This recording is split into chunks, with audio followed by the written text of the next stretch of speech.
الله بالخير. لعل الولايات المتحدة اعتمدت نهجا جديدا في سياستها الخارجية قائما على الصفقات. تقوم الاستراتيجية الترامبية على قطع رأس القيادة القائمة في تلك الجغرافيا المفيدة المستهدفة وتنصيب بدائل لها مصالح تجارية محددة وروابط دولية لتولي إدارة الموارد وخصخصتها على رأسها النفط وإبقاء الدولار حيا. نعم، ضربة فنزويلا كانت هائلة، لكن الدولة صمدت، الثورة مالت ولم تنكسر. يحميها الانضباط والوحدة والصبر.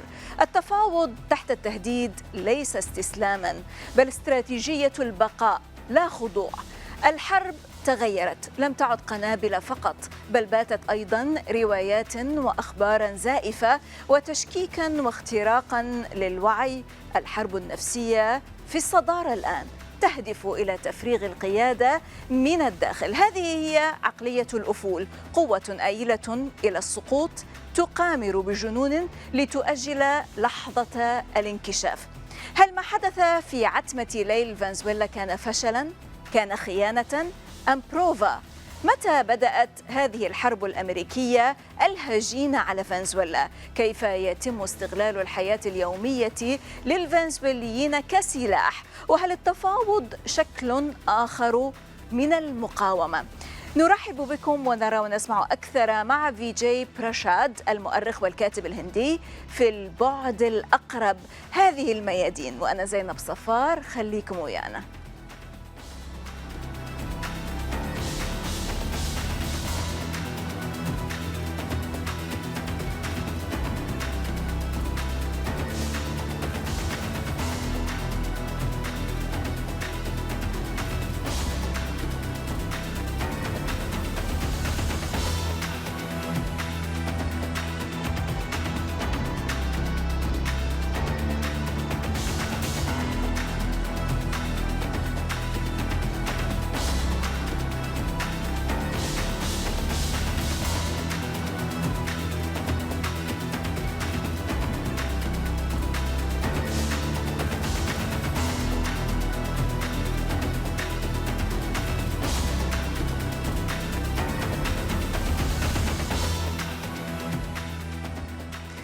Salam and welcome to الميادين. This is Zainab Al-Safa for the proximate aspect, and my dear guest is Vijay Prashad, Indian historian, author and journalist, joining us from Santiago, Chile. Vijay, absolutely great to have you. How are you doing? I'm doing well. I can't say that I'm doing great. The world is in such disarray, trying to figure it out, really. Let's try to figure it out together. Let's dive right into Venezuela, Vijay. The US has been going after Venezuela for over 25 years, since 2001. Is this about Venezuela, the country, or is this a war on any nation that dares to control its own oil and resources instead of letting Wall Street have it? A nation who decides to head east and have equal relations, for example, with Russia, with China, and with Iran? Well, this story actually should begin in Iran in 1953, when the United States government, the British government really in the lead, and the old oligarchies of Iran helped overthrow the democratically elected government of Mohammad Mossadegh, because Mossadegh wanted to nationalize the oil, use the oil wealth of Iran to benefit the Iranian people. And the British, the United States, and others decided this is not allowed, that the people of the global south, the people of the third world, should not be allowed to benefit from their own resources. The resources, in fact, are for the benefit of the old colonial powers. What happened in Iran in 1953 has happened sequentially since then. 1954, Arbenz in Guatemala, and you go all the way to Chile in 1973, the coup against Salvador Allende, who tried to use the wealth of the copper on behalf of the Chilean people. Hugo Chavez in Venezuela pushes the organic hydrocarbon law in 2001, not unlike the policy of Mossadegh in Iran in 1953. And they, of course, tried a coup against Hugo Chavez in 2002. He was arrested, the government was overthrown, but then millions of Venezuelans came onto the street and they brought him back to power. It's an incredible story in Venezuela. The United States continued to deepen the pressure against Venezuela. Barack Obama, US president, signed an executive order. It was tantamount to the suffocation of the country, like the blockade against Cuba. And that's exactly what's been happening for these 25 years. It's not just an attack on Venezuela, it's an attack on the global South. In the context of the pressures that you talk about, Vijay, you call it hybrid war, sanctions, financial strangulation, information warfare. But in plain English, how did the United States weaponize ordinary Venezuelan life, making people unable to get medicine or food, for example? How do you turn someone's daily existence into a weapon, and why? It's very easy to do if you control the world financial systems. What the United States started to do in 2015, deepen in 2015, is to close access to international credit, prevent shipping companies from taking the oil outside Venezuela, prevent Venezuela from being able to be paid for the oil that it was able to deliver outside, and then seizing Venezuelan assets outside the country, including gold, Venezuelan gold that was in the Bank of England. So once you close the tap on finance, you starve the country of funds. Without funds, you can't buy goods and services. And by the way, during the COVID pandemic, the United States prevented Venezuela from buying simple things like syringes. This is during the COVID pandemic. The same to Cuba. The United States prevented Cuba from buying syringes, even though Indian companies were perfectly happy to sell very cheap syringes to Cuba, to Venezuela, and so on. The US government prevented it. That's during the COVID pandemic, mind you. That's the kind of attitude, the cruelty of the suffocation. Right, right. Now, Vijay, after the Maduro kidnapping attempt, everyone talked about betrayal, and the PSYOPs were aggressively unleashed. But here's what I need to know. Does real power come from winning elections in peacetime, or does it come from those 30 hours of chaos when a leader chooses to stand and fight while the world expects them to run? What can you do? Let me ask people a question. You know, when the United States assassinated Qasem Soleimani in the airport in Baghdad, what was Qasem Soleimani supposed to do? A missile took him out.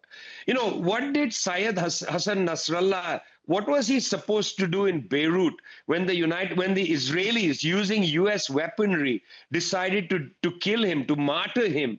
What are they supposed to do? What is Gaddafi supposed to do when he's captured? I mean, we are dealing with overwhelming power. A country like the United States does not spend over $1 trillion every year on its military and not build lethal, sulfurous power, incredible power to enter a country with 150 aircraft, to destroy its air defense systems, to cut the power. I mean, they have built a devilish set of weapons that leaves countries militarily powerless. This is the reason why you can see that it's the politics that has to be in command. You know, the United States can come and destroy any country. It can come in and snatch the leader. But even Trump had to admit. But why did they talk about a betrayal?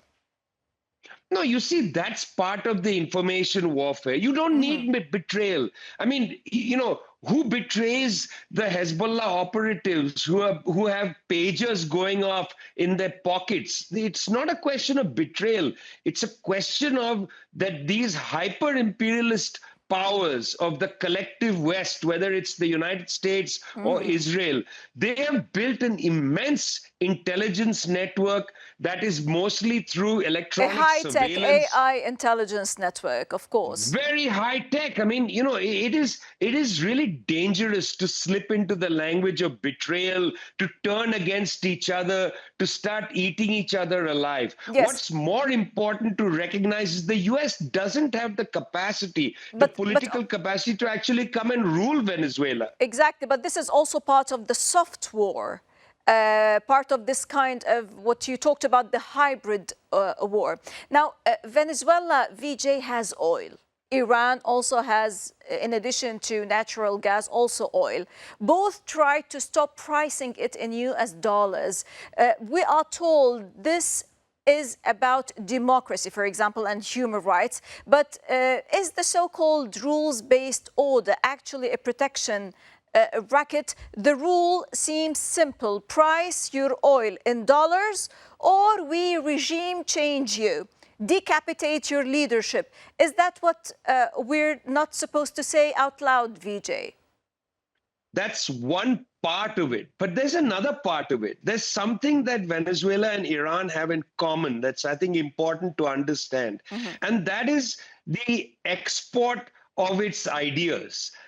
Venezuela used the oil to start producing cut price oil for poorer countries. In the Caribbean, for instance, through the project called Petrocaribe, they were selling oil at a cut price in order to help development.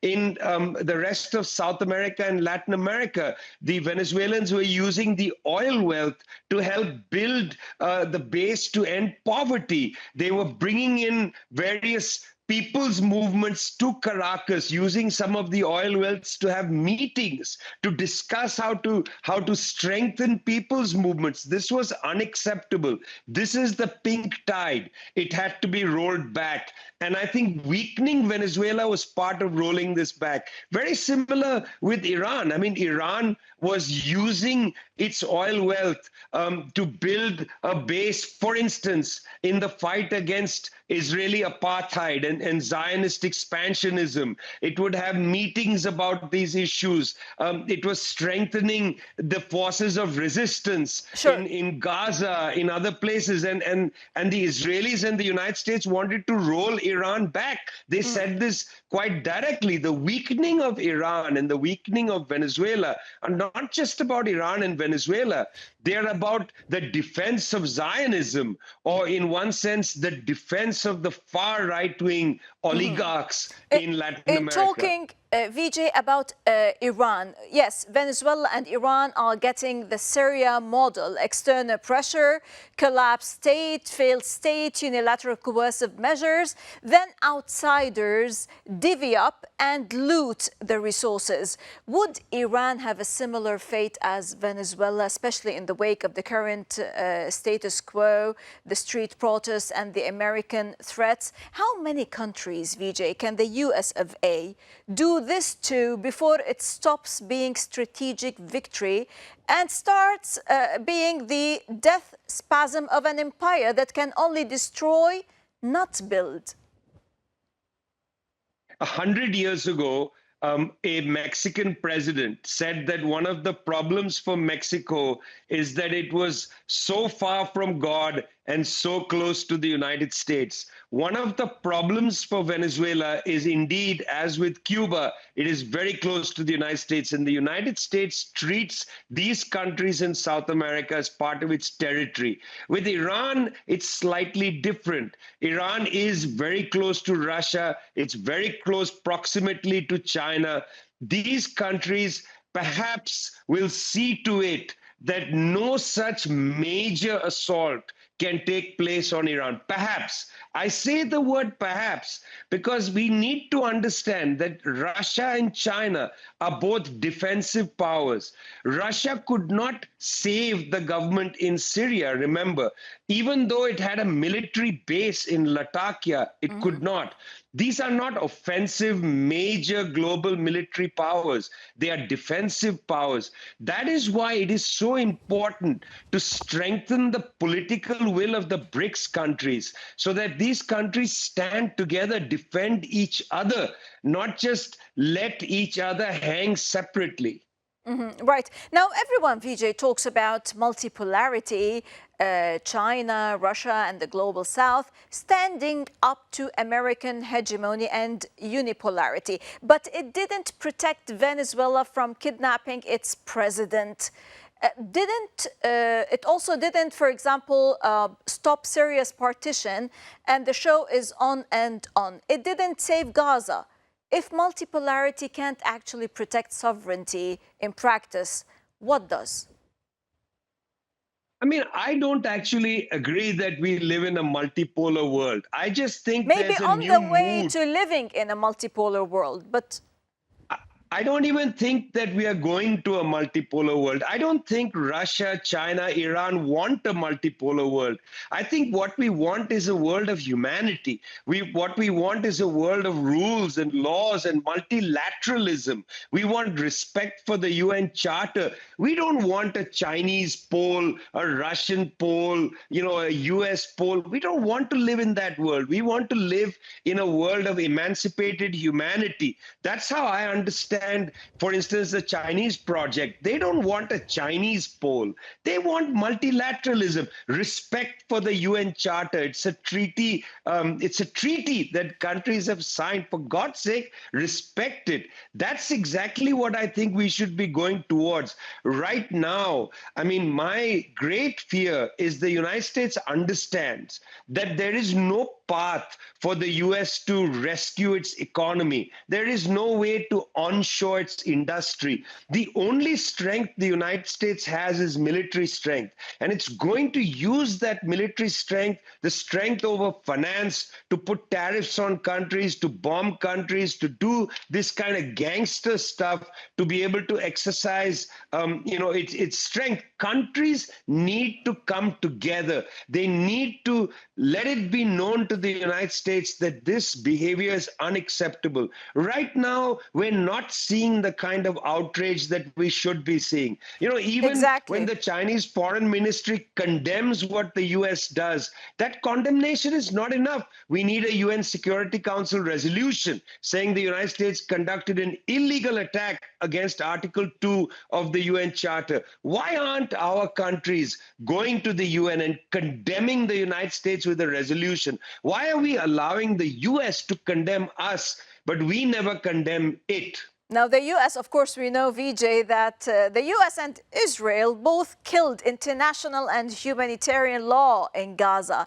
We watched it happen live. Now, Caracas, when international law is dead, you get failed states, warlords, imperial powers doing whatever they want, perpetual violence. Is the entire global calculus upended by this shift to what you'd have to call, for example, a nihilistic anti-values paradigm? Are we now in a world where there literally are no rules, just raw power? No, never.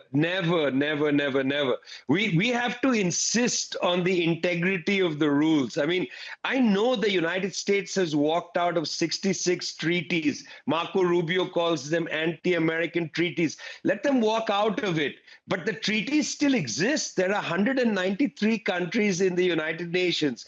Just because one country, a powerful country with half the world's military spending every year done by itself, just because it leaves the treaty or it withdraws from something, doesn't honor the UN Charter, doesn't mean the rest of us should tear it up. No, the rules exist. We must insist on them. That's the reason why the Venezuelans, about 4 years ago, created the Group of Friends in defense of the UN Charter. Iran is a member of the Group of Friends. China is a member of the Group of Friends. South Africa is a member. We need to insist on the integrity of the UN Charter. I am not one of those people who believes that I should follow Marco Rubio all the way into the battlefields of hell. Just because he says that international law is done doesn't mean I need to agree with him. No, we need to insist on the integrity of the laws, the importance of the laws, and we need to hold these up and say, people, behave like adults. Don't behave like unschooled children in a playground. Right. Now, when America adopts nihilism as foreign policy, breaking any law, betraying any principle to maintain power, does that nihilism eventually eat through its own society, Vijay? Now, the MAGA base is fracturing, as we all know, over Israel first versus America first. Jewish billionaires are demanding today suppression of any criticism of Israel. Can you export moral chaos without importing it? Well, look, we are talking a day after an ICE agent shot a woman in cold blood, shot her in the head in cold blood in Minneapolis. I mean, the chaos has already been imported. You know, if you stop teaching people how to talk to each other, you start allowing people to shoot each other. You don't need to talk about some future importation.